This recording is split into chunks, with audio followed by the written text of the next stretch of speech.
Welcome to RoboGarden's online digital learning platform. In this video, I'll showcase some of the main features of the digital learning platform and why our students are achieving an over 90% completion rate and landing amazing opportunities in the dynamic fields of software development and machine learning. So this is the landing page of the software.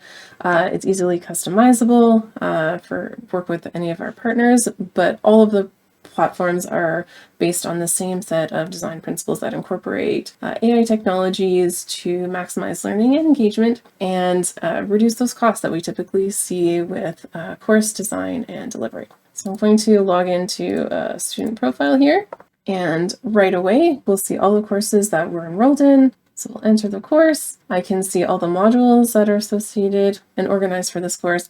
I can also see my experience points that I've earned so far. These are earned by completing the missions as you work through the course. This is a fun gamification element. The more days you log on consecutively, the more points you get, and the more points you get, you rank up your badges. So just a really fun way to make it a little bit competitive and keep the learners coming back. Let's go into the introduction to data module, and I'm going to jump down to data visualization because I want to show you some of the mission types. The lesson is the primary content delivery method for the course. We can make these really immersive learning opportunities by including text, visualizations. We can embed in videos, pictures, hyperlinks, whatever we want. And they also incorporate these knowledge checks once they've finished the lessons. And it could also be in the version of a handout. We can add another mission type like that, and that's usually just a series of slides that an instructor might deliver or supplemental reading material for the student. But once they've finished that, it's time to start practicing. So let's take a look at an emulator. In these, we provide student with code and a desired outcome,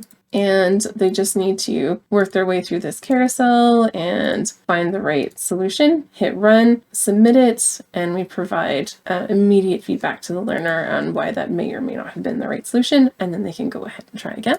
We also have quizzes. These are your typical true-false or multiple choice questions. Pick an answer and work your way through, and we give feedback immediately at the end of whether they were correct or not. Let's go to another section because the third mission type is the editor. So an editor is a compiler embedded right inside the platform that the learner can use to start writing code right away.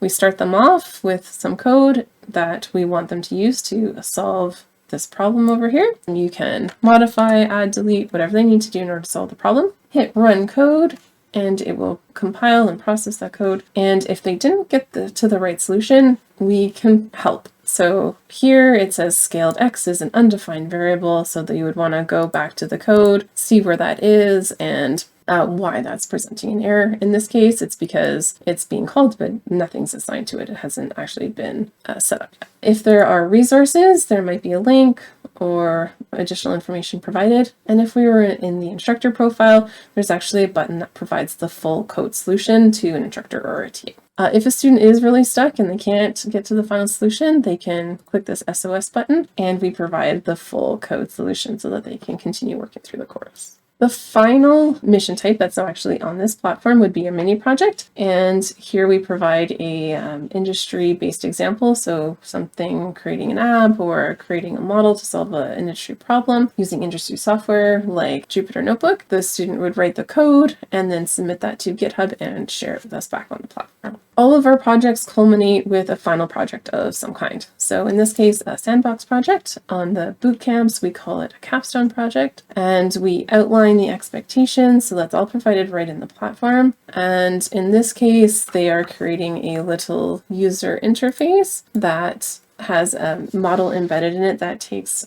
patient data and predicts whether they're at risk of heart disease or not. Because this one is an introductory level course, we actually provide a walkthrough of all of the code with a full solution set here. And when they've chosen how much they're going to interact with this project, they can submit it if they wrote their own code, or they can just complete this project by answering the associated questions. For the capstone project in the boot camps, they provide a full model or a working app, as well as a presentation to a panel of experts. So let's log out of the student portal here, and I'm going to show you the instructor portal. There's also an admin view where you can create new rounds of courses and add and remove learners. Here from the instructor view, I can see all of the rounds of the course that is available. So this is the most recent one here. From here, I can edit this round, so I can change the name or the start date, modify the pacing. I can see how the learners are doing, who's completed what or not, if there's anybody I need to maybe reach out to. I can also export this to a CSV file if I want to work out outside of the program. If I click on this little clipboard here, I can see the exact progress of all of the learners on every mission inside of this module. On the dashboard, I can also see the progress of the learners in any active course. This one doesn't have any loaded, so it doesn't show anything.